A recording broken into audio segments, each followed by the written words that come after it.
Hey, thanks for stopping by Minnesota Black Robe Regiment. As always, make sure that you are liking, commenting, subscribing, and sharing if you're on YouTube. And if you're on Rumble, make sure that you are following. I've got a positive development for you, ladies and gentlemen, and it's nice to be able to do this. Some of you may or may not remember. Several months back, I attended attempted to attend a Rochester Public Schools school board meeting at their Edison building, and was physically aggressed by one of their staff members. And I did a video about that, and subsequently I showed a video of my interaction with Rochester PD law enforcement, and I also did a video of the follow-on interview that I did with local news station KTTC.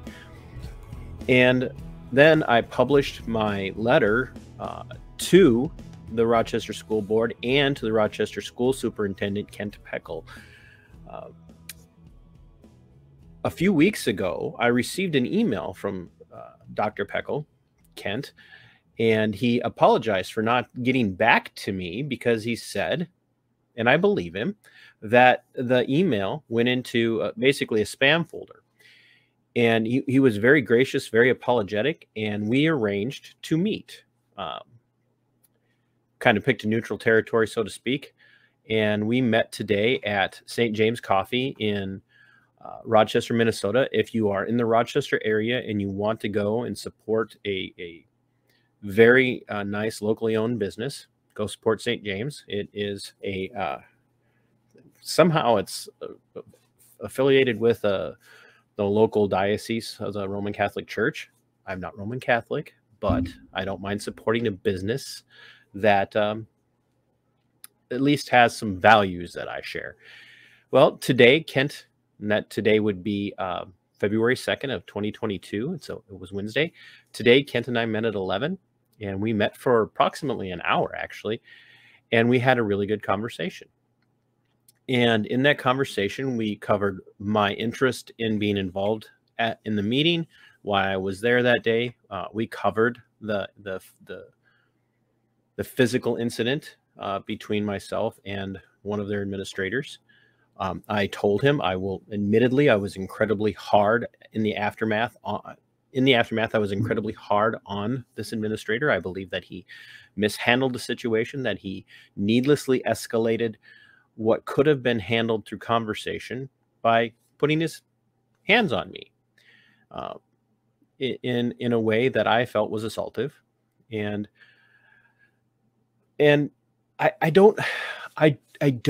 I'm not used to this. I'm not used to being able to come to you and say, hey, here's somebody that I could have been adversarial with, somebody that could have responded to me in an adversarial way, who could have blown me off.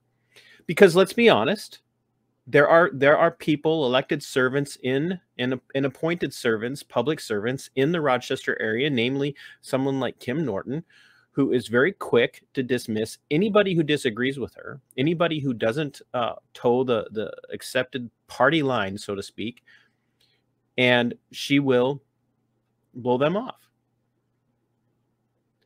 Myself included. I have asked Kim to come on the show numerous times. I've asked Kim to debate me numerous times. Anything, any kind of venue, any kind of format, I've asked. She's ignored me.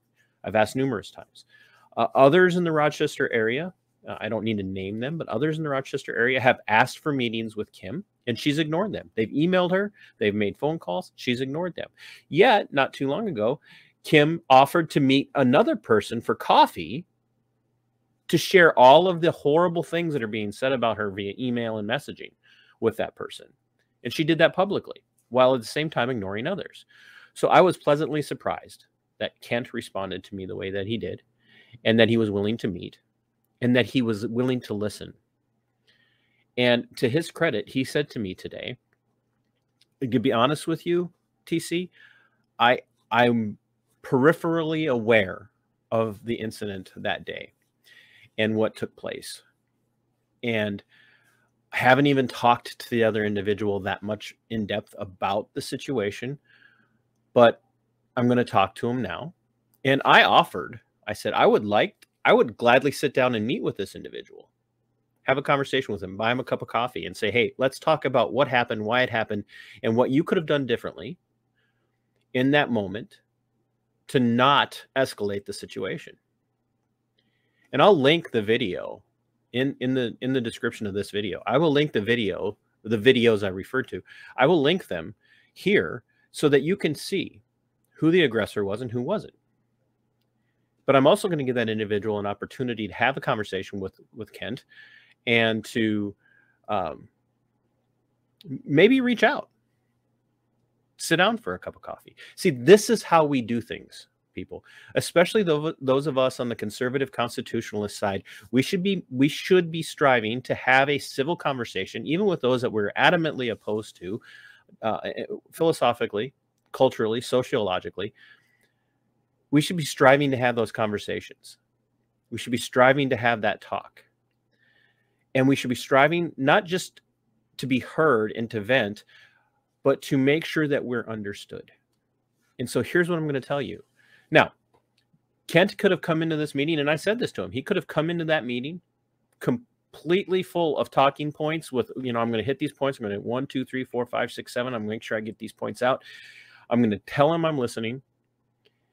And then I'm going to walk away and it's going to be over. He could have been doing that. Now, I'm not a perfect judge of character. I'm also not a perfect judge of people's motivation.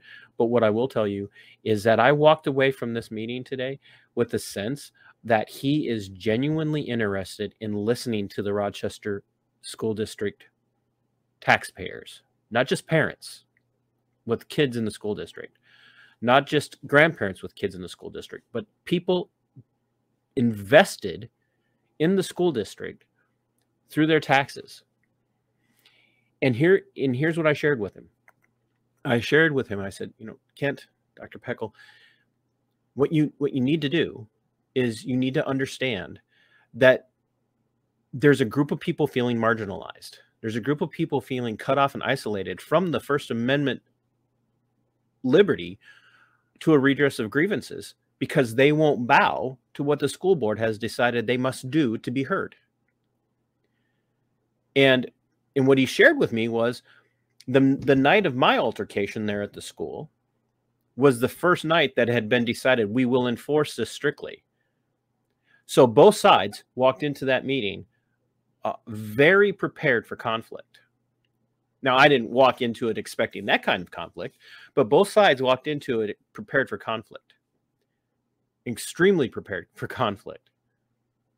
And I would say, by and large, for the side of Rochester Public Schools, that's why it played out the way it did. That's why hands were put on me. That's why it was a very heated exchange. And I relayed to Kent what I thought could have been done differently. But Dr. Pekel, Kent Pekel, is ready to listen to you. Pick up your phones and call him. Pick up your phones, or pick up your phones. I'll call him, email him, and err on the side of graciousness. If you don't hear from him in the first day or two, err on the side of graciousness, because what he's going to do is he's going to start checking his spam folder. He's going to start checking his junk box on a regular basis to make sure he's not missing anything. And he has told me that he is very interested in having a forum where he comes as a superintendent of the Rochester Public Schools and speaks on behalf of the Rochester Public Schools and interacts and engages on behalf of the Rochester Public Schools and as a representative of the school district. He's willing to do that. Now, you, my fellow constitutionalists, my fellow republic-minded people, my fellow conservatives, my fellow traditionalists of every stripe, white, black, Asian, First Nations, Native, Hispanic, whatever it might be, and that literally covers everybody that I can think of in the Rochester area that's been involved in this argument, so to speak. It's on you to provide that forum for him. Someplace where you're going to be comfortable meeting, a group of people where you will be comfortable meeting, to do the follow-up and to speak to him, not just vent to him, but to speak to him, to engage in civil discourse with him. Because I'm going to tell you, we talked about a lot of stuff today. We talked about mask mandates. We talked about jab mandates. We talked about the duty of the school and the duty of the superintendent of schools. We talked about the school board, and that there's a very real and I think genuine conclusion to be had that a lot of the school board doesn't want to hear from people that disagrees with them, but there are some who might listen. We talked about critical theory and the impact that it has had on the school. He's willing to listen. We've talked about, for lack of better terminology, about critical sexual theory and critical gender theory, and in the differences and the variances there. And I'm telling you, I got some answers from him, and I'm not gonna speak for him here, but I got some answers from him that I wasn't expecting. I was not expecting. And so I'm calling on you, my fellow patriots in Southeast Minnesota, who happen to also be within the Rochester Public School District. I'm calling on you to reach out to Dr. Pekel via email, via phone calls. I'm calling on you to get together, to put your heads together and sit down and work out a way to provide a forum where he can come to you, and hopefully that opens the door for the school board then to come to you and hear you out. And here's what I told him. I said, you know, Kent, and I asked him, can I call you Kent? I said, Kent, what we've forgotten is not only that public servants, both elected and appointed, seem to have forgotten that they're public servants, and that once they're in a position where they're of power, that they are still there to serve, to provide a service, and to work for those in the district. But more than that, we've also forgotten that this is not a democracy. See, Kent got a lot of pushback when people saw that the mask mandate wasn't being enforced during the school board meetings in Rochester. It was a deluge of emails and messages from people going, why aren't you enforcing this on those people? Why aren't you making them do it? And he said, quite frankly, it didn't bother him that people were coming to the meeting without a mask on. But it was only after he received a deluge of complaints, fiery indignation of very pro-mask people, that he said, we've got to do something because they're pointing out an inconsistency, a flaw. And I said, this is why we are a republic and not a democracy. See, a democracy in the end will always err on the side of authoritarianism, of the kind of authoritarianism that we see in movements like Antifa and in other organizations today. And what we even see in somebody like the Biden-Harris administration, there's a heavy-handed authoritarianism where they respond to the loudest voices, the fastest. And because those people came down on the school district and voiced their discontent, they cracked down on a minority of people. And that's not how a republic works. That's how a democracy works. And that's why we're not a democracy. I told him, even in the school district, in the city, we're not a democracy. We're still a republic. It may not be the Republic of Rochester. It may not be the Republic of the Rochester Public Schools, but we still operate as a republic where those in elected and appointed positions who serve as servants in those positions, their duty is to not merely represent the most vocal, angry people or the people in the majority who say, oh, no, we're all for the mask dates. We're all for jab dates. We're all for shutting this down or shutting that down. But their job is to represent here and watch out for even the minority who disagree. And I'm telling you, he's ready to talk. But here's what I'm gonna demand of the people I know. The name calling, because there are people out there right now who like to call him names, who like to cast dispersions on his character.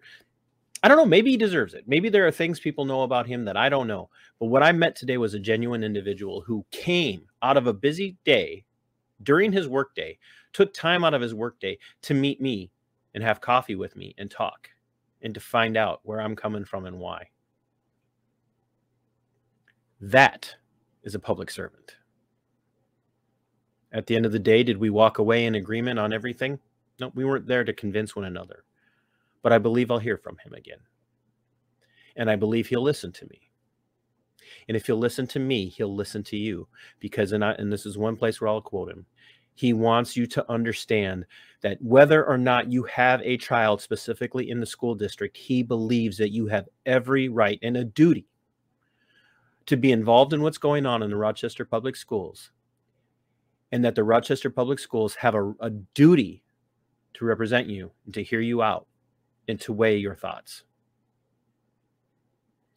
This is how we make change, ladies and gentlemen. This is where we make a difference. Now it's on you to do the right thing and pursue this civilly and with decency and respect.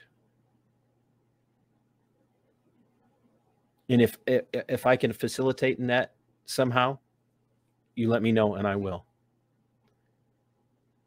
But the door is now open, and I believe you guys can walk through it and maybe have a positive impact for traditional values in Rochester still. Dr. Pekel, I want to thank you. Like I said, this could have all been a snow job, but I want to thank you for doing what no other public servant, elected or appointed in the Rochester area, has been willing to do. You met with me, knowing there are people out there who consider me a loose cannon and consider me off my rocker. I know that you know that people have relayed that to you. This is how we make a difference, and I thank you, sir, for doing that. There may be things we never see eye to eye on, but I will be willing to sit down and have that conversation with you anytime after the way you treated me today. And I want to express again, this gives me great joy to be able to have this kind of conversation with my audience. To finally say, I think we've got an ear that's willing to listen. Don't mess this up. Seize the day.